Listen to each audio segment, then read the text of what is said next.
Now the second part of section 3.4, 3.5, we're going to be building polynomials out of the roots.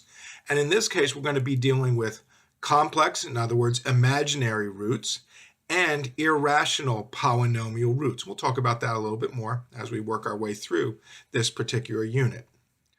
And where I want us to start with, because this is going to become a very important piece, because we're going to find out that complex, imaginary, and irrational polynomial roots, whenever we encounter either of those roots are going to come in pairs. And so one thing I'm going to want you to be familiar with is something I mentioned at the beginning of the unit, knowing and understanding the concept of the difference of two squares. When we have something of the form a plus b times a minus b, it becomes a squared minus b squared. I'll get that typo fixed. You won't see that in your notes. A squared minus b squared. And so we can in turn take advantage of that concept when we see things that are in more complicated shape. Take a look at the following: a plus b times plus c times a plus b minus c. And when you look at that, you think, well, I could distribute the a to the ab, the negative c, distribute the b to the ab and negative c, distribute the c to the ab and negative c. Lovely, no problem with that. You'll wind up with 9 terms. You can consolidate some of them, simplify some others because you'll see some common terms or whatever, and wind up with a clean answer. But you had to start with 9 full terms. But if we understand the concept of a difference of two squares and can visualize it well, we can save ourselves a lot of work. Take a look at what I've done: a plus b plus c, a plus b minus c, and look how I've rewritten it this time. You'll see some parentheses and some bolding. A plus b, a plus b. I have that in both places.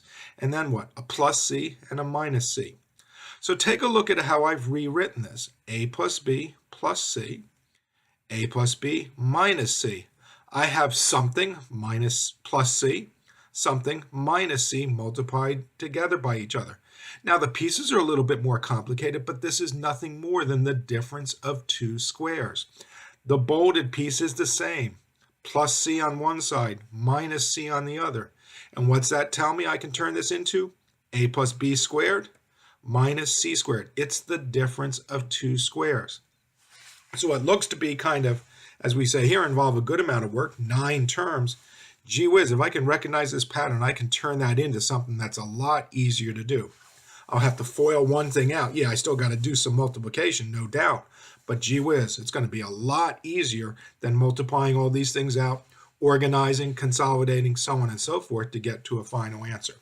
So we're going to find that this technique is going to be very valuable to us as we go through this unit. And we'll be able to handle problems like this. When we're asked to build a polynomial that has a couple of complex roots, gee whiz, we're going to be able to turn that into a full polynomial. And same thing if we have something that has irrational roots. Remember, that can come out of the quadratic formula as well. I can handle that as well to build a full expanded polynomial. So let's go into the meat of the unit and this part 2, building polynomial functions from the roots. And here's our recall. If x equals c is a root of a polynomial, then x minus c is a factor of that polynomial. And this is a two-way street like so many other things that we've encountered. If we know x minus c is a factor, then we know that x equals c is a root / a zero of the polynomial. Right, now, a couple other basic pieces. This is stuff you've seen in Algebra 2. We'll take it to another level maybe, but it's something that you have seen. Each polynomial equation has the same number of complex roots. Remember, a complex root is of the form a plus b to the I. It also could be something that doesn't have, remember, a complex number, we said in the last unit, could be something of the form a plus bi, where b is equal to 0. In other words, there is no imaginary part floating around. So the bottom line is, the number of roots that you can find, whether they're complex or very basic, is going to be equal to the degree of the function. So when we look at something of this nature, problem 3x squared plus 4x cubed minus 5x plus 6, this is a what degree polynomial? It's a third degree polynomial. It's going to have 3 roots. Now, the next thing to talk about, and this comes out of the quadratic formula if you go back and think about it. Excuse me. With our structure, remember, we always had plus or minus the square root of b squared minus 4ac. And remember that, hey, that plus or minus, that's how a lot of times we get 2 answers out of a quadratic formula. Well, remember the key piece is imaginary roots. A plus bi, a minus bi always exist. Remember, b not equal to 0 here when we have a truly imaginary root. Imaginary roots always come in pairs. They come in conjugate pairs. Remember, the conjugate of a plus bi, the conjugate of a complex number, all you have to do is what? Change the sign in between. A plus bi, a minus bi are conjugates of each other. So if 3 plus 2i is a root, then so too is 3 minus 2i. And using our information up here, if 3 plus 2i is a root, then x minus 3 plus 2i, and let's write it and be very careful here. X minus 3 plus 2i must be a root, which becomes x minus 3 minus 2i. And we also would have x minus, watch my parentheses again, x minus 3 minus 2i, which will become x minus 3 plus 2i. Those are our two respective roots of this particular polynomial. Irrational roots also come in pairs. They'll be of the form a plus the square root of b, a minus the square root of b. So if you're working something, hey, the quadratic formula tells you 1 plus the square root of 5 is a root, so too is 1 minus the square root of 5. So irrational roots will also come in pairs. What are my factors? Well, x minus 1 plus the square root of 5, x minus 1 minus square root of 5. Again, just notice how at first glance I've gone ahead and created the parentheses, just so you can see I'm following what you see all the way up top here. This will become x minus 1 minus the square root of 5. This will become x minus 1 plus the square root of 5. So there's the business. Now, one other thing I'd like you to look at real quick is notice that we're starting to see a difference of two squares. Look what I notice. An x minus 1 in both minus the square root of 5 plus the square root of 5. Hey, what do I have up here? I got an x minus 3 in both, minus 2i one time, plus 2i another. That difference of two squares pattern is going to come back for us very soon. Now, when it comes to building a polynomial equation from its roots, so far we've been working in the direction that you see on the left side. Take a polynomial, figure a way to factor it, and find the zeros. We're going to work the other direction. You're going to have the zeros, we're going to find the factors, and we're going to multiply and expand out to get to a polynomial. So x squared plus 2x minus 15, x plus 5, x minus 3 equal 0. And we find the zeros pretty quickly at x equals negative 5 and at x equals 3. Now again, knowing what we know from the top, the policy of roots and how they works, if x equals negative 5 and x equals 3 are my zeros, then I know x minus 5, x plus 5, x minus 3 are my factors. And then just again by foiling, x squared minus 3x plus 5x minus 15 equals x squared plus 2x minus 15. I'm right back to where I started. So, how do I build a polynomial function from its zeros? Look at the roots that you're given. Look and see if any of them happen to be imaginary and or irrational. If so, remember, you got to get their pair. So if you're given one of those roots, like you're given 3 minus 2i, also remember 3 plus 2i will have to be a root. Once you've found all those roots, all those zeros, go ahead and generate the factors for them. If you have a multiplicity situation for any of the pieces that you're given, go ahead and incorporate that. So if you're told you got to factor at x equals 3 with a multiplicity of 3, then remember that factor should look like x minus 3 cubed. Make sure that everything else is consistent. Go ahead and expand yourself out. And we're going to use the difference of two squares in some places where it makes sense. So here we go. Our first example.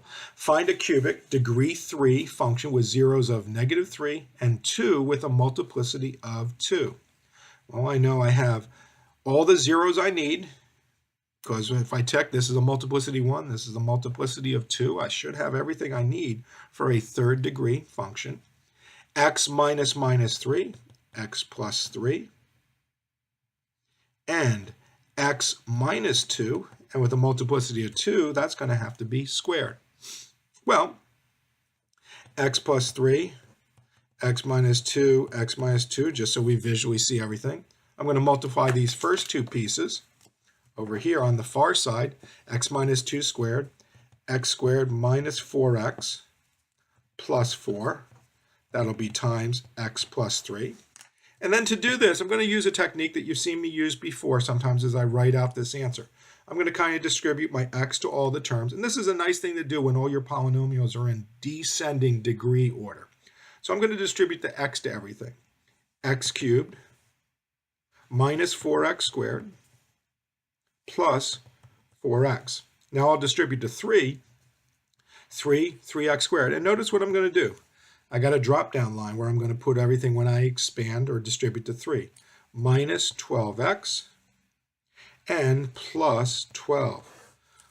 And now that I have this, I can just line everything up. Makes consolidating a lot easier. X cubed minus x squared minus 8x plus 12. And I've built my first polynomial. And that is the true polynomial. That's a third degree polynomial. It has a root at x equals negative 3. It's got a root at x equal 2 with a multiplicity of 2. All right, let's continue. Find a quadratic function where 1, 0 is 2 plus I. This is a complex root. What's that tell you?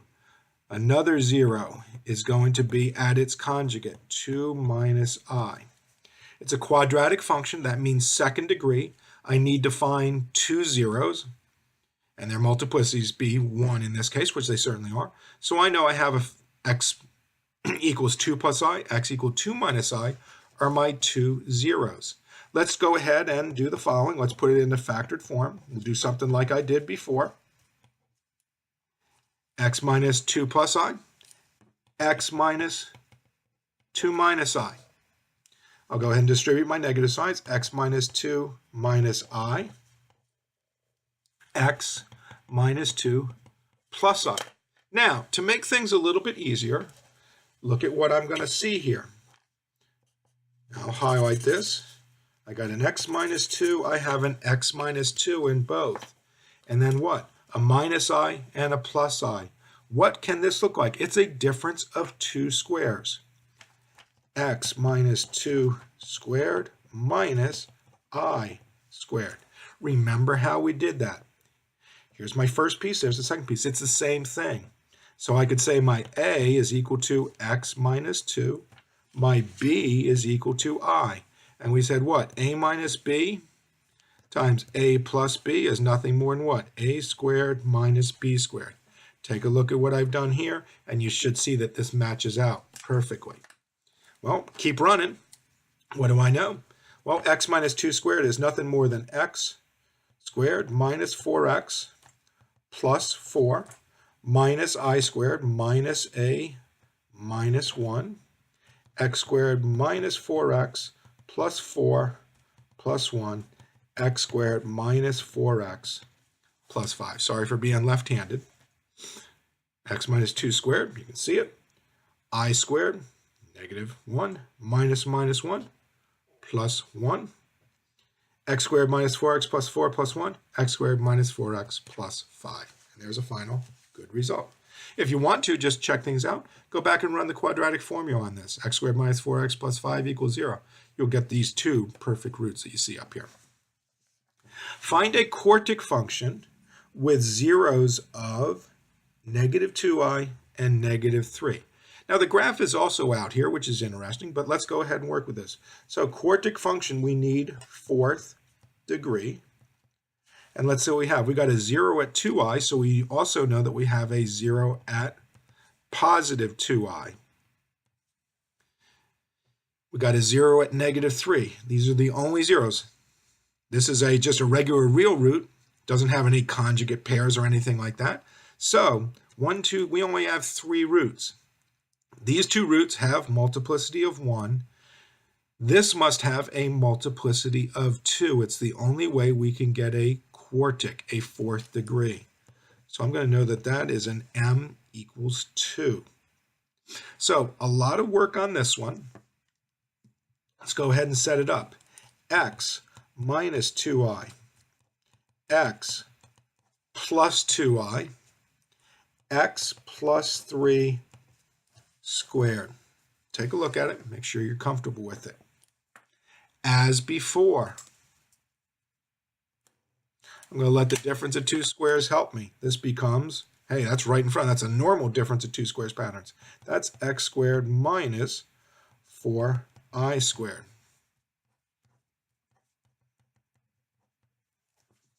What's this become?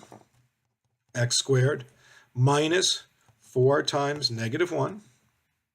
So I squared is negative 1 times x plus 3 squared. Put some brackets around this. X squared plus 4 x plus 3 squared. All right. So now, how can I tackle the rest of this? Well, lots of different approaches, but here's what I'm going to do next.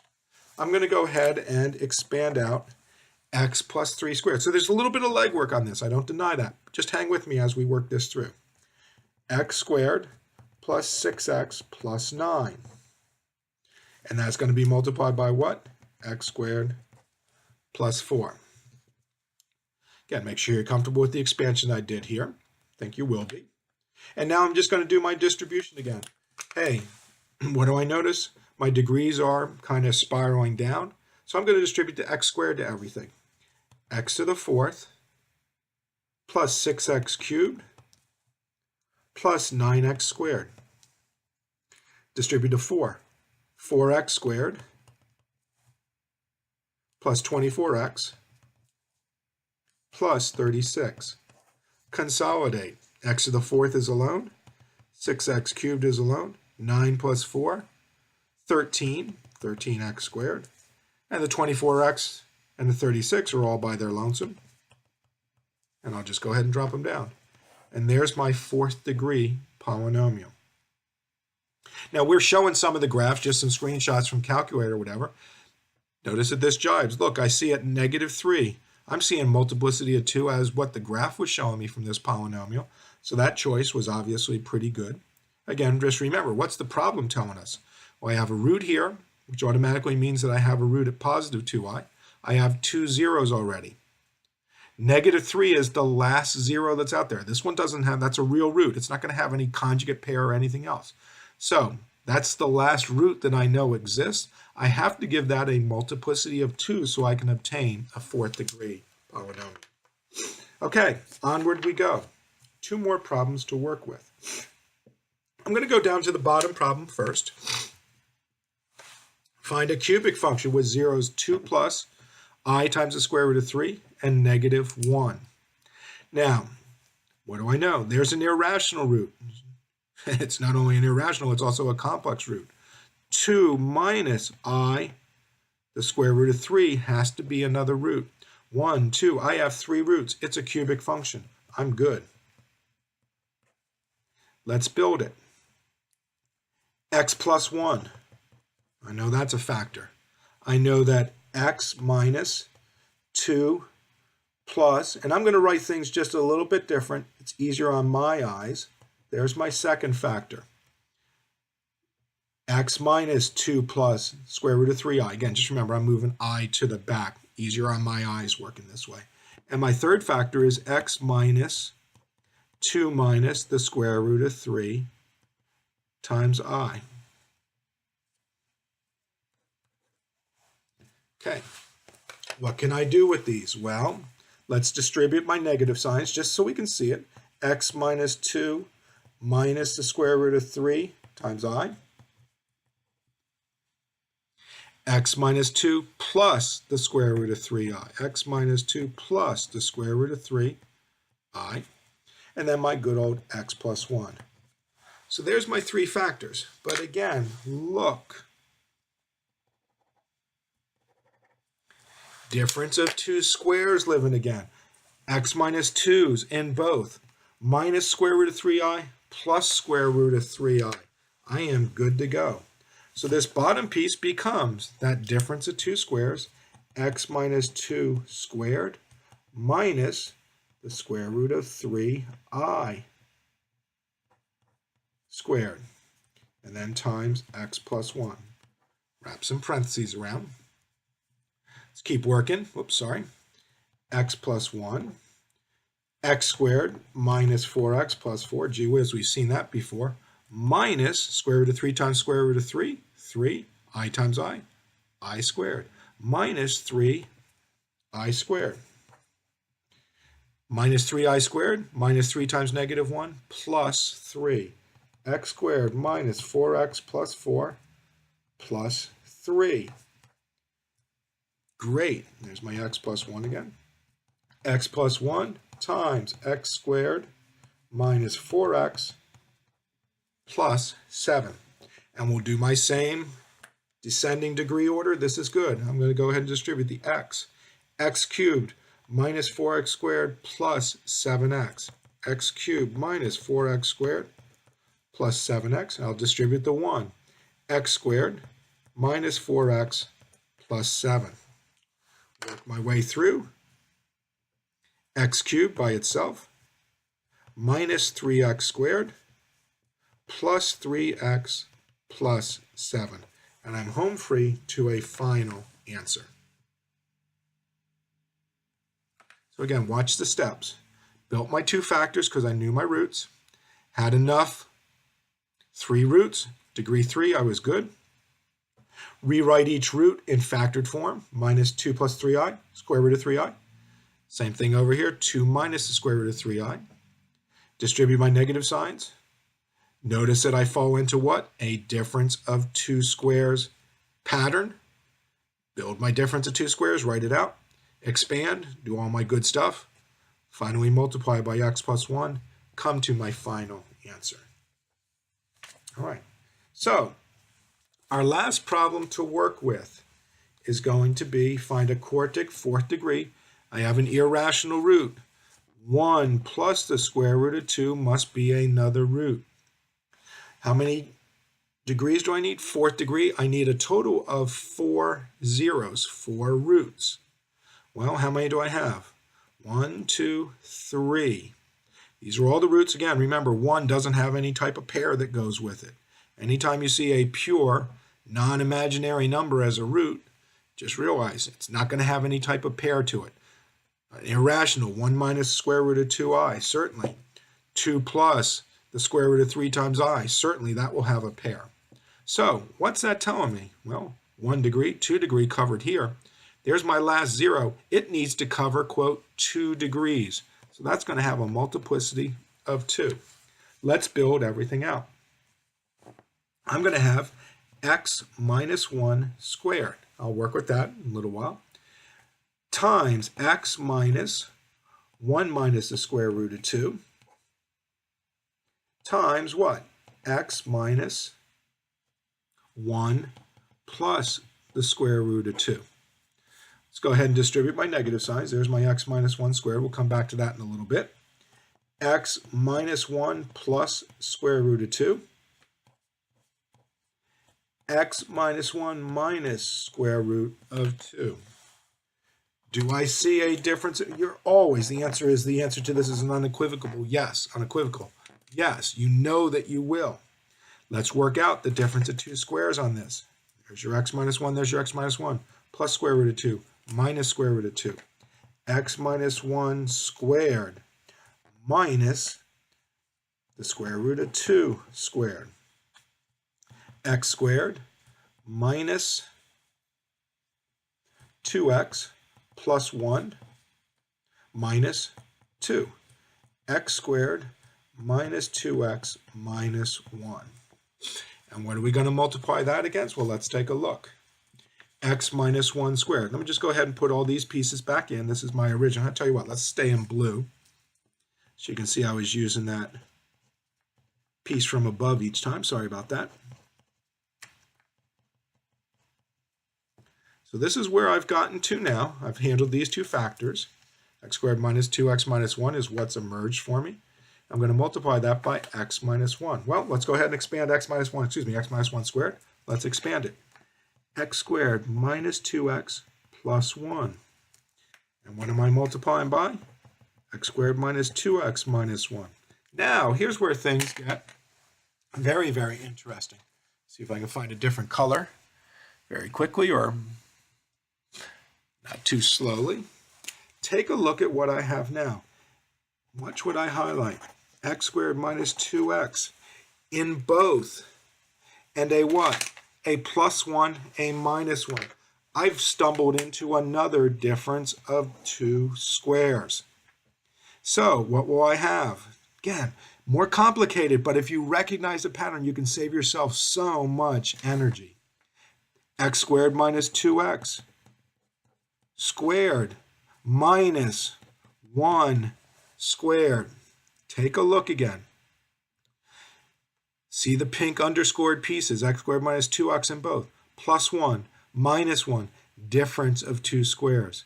X squared minus 2x squared minus 1 squared. Let's multiply out x squared minus 2x.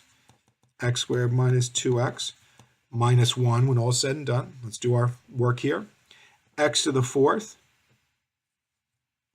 minus 2x cubed minus 2x cubed plus 4x squared.